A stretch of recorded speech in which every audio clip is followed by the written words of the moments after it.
শহরে হুড়মুড়িয়ে ভেঙে পড়ছে পুরনো বাড়ি। ইতিমধ্যে বাড়ি ভেঙে মারা গেছেন এক মহিলা। ঘটনার পরই নড়ে চড়ে বসেছে পুরুলিয়া পৌরসভা। চিহ্নিত করা হচ্ছে পুরাতন ভগ্নপ্রায় বাড়িগুলি। শহরের পুরনো বাড়িগুলিকে ভেঙে ফেলার সিদ্ধান্ত নিচ্ছে পুরুলিয়া পৌরসভা। 23 ওয়ার্ডের পুরুলিয়া পৌরসভা। রাজ্যের প্রাচীন এই শহরে রয়েছে বহু পুরনো বাড়ি। মাঝে মধ্যে হুড়মুড়িয়ে ভেঙে পড়ছে বাড়ির একাংশ। ইতিমধ্যে শহরের তেলকল পাড়া এবং ট্যাক্সি স্ট্যান্ডে পরপর দুটি বাড়ির একাংশ ভেঙে পড়েছে। তেলকল পাড়া এলাকায় বাড়ি ভেঙে মৃত্যু হয়েছে এক মহিলার। এরপরে নড়ে চড়ে বসেছে পুরুলিয়া পৌরসভা।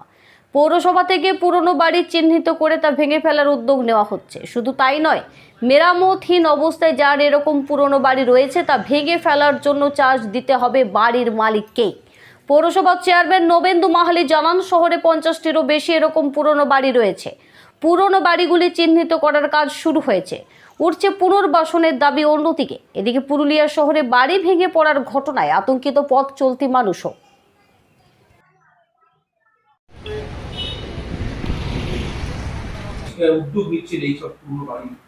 আমরা অলরেডি ঘোষণা করেছি যে সমস্ত শহরের বিভিন্ন ওয়ার্ডে ভগ্নদশা অবস্থায়, জীর্ণদশা অবস্থায় বাড়িগুলো রয়েছে সেগুলোকে চিহ্নিতকরণ করতে নাগরিকরাও কিছু কিছু আবেদন করছে। আমরা সঙ্গে সঙ্গে ইঞ্জিনিয়ারদের পাঠাচ্ছি। টেকনিক্যাল রিপোর্টটা আসার পরেই ওই বাড়িগুলোকে বিপজ্জনক বাড়ি হিসাবে আমরা ঘোষণা করব, যাতে এই দায়ভার পৌরসভা না থাকে। আমরা সরাসরি নোটিশ করব বাড়ির কর্তৃপক্ষকে যে আপনার বাড়ি ড্যামেজ অবস্থায় রয়েছে, ভগ্নদশা রয়েছে, যে কোনো সময় দুর্ঘটনা করতে পারে, আপনি অবিলম্বে ব্যবস্থা করুন। বেশ কিছু জায়গায় এজমালি থাকার ফলে কিছু কিছু জায়গায় সমস্যা হচ্ছে যে কে বাড়িটা সারা করবে বা কে করবে। আমরা সেটা যার নাম হোল্ডিং রেকর্ডে পাবো তাকেই নোটিশ করব, এবং প্রয়োজনে পৌরসভা যদি ডিমোলাইজড করতে হয় তার যা ফিজ, তার যা চার্জ, যেটা নিয়ম, সেটা তাকে পে করতে হবে। এটাই আমাদের পৌরসভার নিয়ম আছে। এই নিয়ম অনুযায়ী আমরা বিভিন্ন জায়গায় পোস্টার লাগিয়ে আমরা অলরেডি ডিক্লারেশন দিয়ে দেবো এটা বিপজ্জনক বাড়ি। হ্যাঁ, নিশ্চয়ই। এই আমরা বিগত দিনে দুর্ঘটনা ঘটেছিল পুনসবডাঙ্গায়, জানেন আপনারা। 16 নম্বর ওয়ার্ডে একজন মহিলা মৃত হলেন। ট্যাক্সি স্ট্যান্ডে খুব বড় দুর্ঘটনার থেকে বাঁচলো। তো এই যে বিভিন্ন এজমালি সম্পত্তি, পারিবারিক সমস্যা, জটিলতার ফলে বাড়িগুলো রয়েই গেছে। আবার অনেকে সুযোগ নিতে চান যে এজমালি বাড়ি পৌরসভায় সে ডিমোলাইজ করুক, তারপরে আমরা শরিকরা ঠিক করব। সেগুলো আমরা বিষয় দেখছি, আমরা সেইভাবেই পদক্ষেপ নেব। কি বলবো, এই পুরোনো বাড়িগুলোকে ভেঙে ফেলে দেওয়াটাই সব থেকে ভালো, আর কিছু নয়। যেমন বাড়ি হবে, ধরে নেন এত পুরোনো বাড়ি, তো ভেঙে ফেলে দেওয়াটাই বেটার। পুরোনো বাড়ি প্রচুর রয়েছে, অনেক অনেক। এবং একটু জনবহুল শহর, কারণ হচ্ছে খুব জনবহুল এলাকা তো। আর এই কোন সময় কে কোনখানে কোন বাড়ি পুরোনো ফট করে পড়ে যাবে কেউ তো আর বুঝতে পারছে না। মহিলার মৃত্যু হয়েছে, এক মহিলার মৃত্যুও হয়েছে এই তেলকল পাড়াতে। কি কেশরী নাম বলে, 16 নম্বর ওয়ার্ডের ট্যাক্সি স্ট্যান্ডে একটা বাড়ি ওই ভেঙে পড়ছে। ওই মার্কেট আছে, ঘটতেই পারতো। এগুলো একটু দেখা উচিত প্রশাসনের। কি চাইছেন? ঘরগুলোতে দেখুন, যারা ওখানে পরিবারগুলো আছে তাদের সাথে একটু কথা বলে যাতে ওই ঘরগুলো ভেঙে ফেলে দেওয়া যায়। সবার কাছ তো সমর্থনে যে ঘরগুলো নতুন করে তৈরি করে নেবে, তাদের কিভাবে ব্যবস্থা করা দরকার সেটা প্রশাসন একটু দেখলে ভালো হয় আর কি। বর্ষার আগে তো এই ধরনের পরিবর্তন, বড় সময় তার বড় ঘটনা ঘটতে পারে, ঘটতেই পারে। একদম বর্ষার সময় আরো বেশি কিছু ঘটনা ঘটে যেতে পারে। অনেক পুরনো বিল্ডিং আছে এইখানে, দেখুন এই চারিপাশেই সব পুরনো বিল্ডিং গুলোতে আছে। অনেক আরো বাজারও অনেক আছে, নেই বলে ব্যবসা করছে, সব গোডাউন পড়ে আছে অনেক। এগুলো সব একটু দেখে নিলে ভালো আর কিছু। আপনারা এই ঘটনার প্রতি আতঙ্কিত? হ্যাঁ, আতঙ্কিত তো বটেই, সবাই আতঙ্কিতই আছে। কোন সময় কোন বিল্ডিংটা পড়ে ভেঙে কজন মারা যাবে কোনো ঠিক আছে?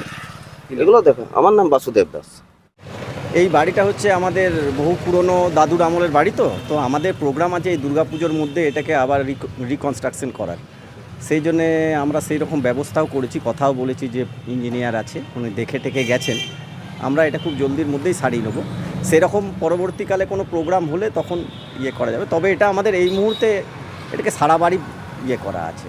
তো এই যে একটা পুরাতন বাড়ি প্রায় ভগ্নদশা অবস্থায় রয়েছে, তো কোথাও থাকাটা ঝুঁকিপূর্ণ মনে হয় না? আমাদের ভেতরে আরও জায়গা আছে, ফাঁকা জায়গা প্রায় 9 কাঠা 10 কাঠার মতো, সেইখানে বাড়ি আছে। আর এই বাড়িটা যেহেতু মানে বাবাদের সেন্টিমেন্টের সাথে জড়িয়ে আছে, সেই জন্যে এই বাড়িটাকে আমরা চাইছি আরও মানে নতুন করে এটাকে ঠিকঠাক করার আর কি। তো ঝুঁকিপূর্ণ মনে হয় না? হ্যাঁ, ঝুঁকিপূর্ণ তো অল্প বিস্তর আছেই, সেই জন্যে তাড়াতাড়ি ব্যবস্থা করারই সেই ইয়ে করছি। ভেতরে টুকটাক কাজ চলছেও, শুরু হয়ে গেছে আমাদের কাজ। ভেতর দিকের থেকে কনস্ট্রাকশনগুলো ঠিক করে করে বাইরের দিকে আসছি আমরা। হ্যাঁ, তো আশা করি দুর্গাপুজোর মধ্যে এগুলো কমপ্লিট করে নিতে পারবো। দেখা যাক কতদূর কী হয়। ঝুঁকিপূর্ণ আছে, সেই জন্যেই আমরা সারাসারিগুলো করছি আর কি। কি নাম আপনার? আমার নাম দীপ্তেশ সেন। না, পৌরসভার আগে পরিকল্পনা করা উচিত। মানুষগুলো মৃত্যুর সঙ্গে বসবাস করছে, এই কথাটা যেমন ঠিক, তাদের কোনো উপায় নেই বলেই তো তারা একটা পোড়ো বাড়িতে, ভগ্ন বাড়িতে বাস করছে। তো পৌরসভার আগে উচিত ছিল সেই মানুষগুলোকে কোথায় পুনর্বাসন দিয়ে একটা ভালো জায়গায় রাখবে, তারপরে বাড়িগুলো ভাঙুক। কিন্তু কোনো পরিকল্পনা থাকবে না, আগেই মানুষের বাড়ির ছাদ কেড়ে নেওয়া, এইটার আমরা বিরুদ্ধে। এইটা হলে আমরা কিন্তু আন্দোলন করব। আগে মানুষগুলোকে একটা ভালো জায়গা দিন, পুনর্বাসন দিন, তার আলোচনা করুন। তারপরে আপনি পোড়ো বাড়ির আগে ভাঙবেন, আপনার আইন অনুযায়ী আমাদের কিছু বলার থাকবে না। কিন্তু আগেই আপনি তাদেরকে কোথাও জায়গা দেবেন না। এই বর্ষা আসছে, এই রোদ, পুরুলিয়ার এই গরম, এই উপেক্ষা করে মানুষগুলো যাবে কোথায়? তাদের মাথার ছাদটা আপনি কেড়ে নেবার আগে ব্যবস্থা করছেন। আগে তাদের মাথার ছাদের ব্যবস্থা করুন, তারপরে ওই ভাঙবেন বাড়ি, তাদের জন্য যা পারবেন আপনার আইন অনুযায়ী করবেন। এটা আমরা বলছি, জানাচ্ছি। একটা প্রশ্ন থেকে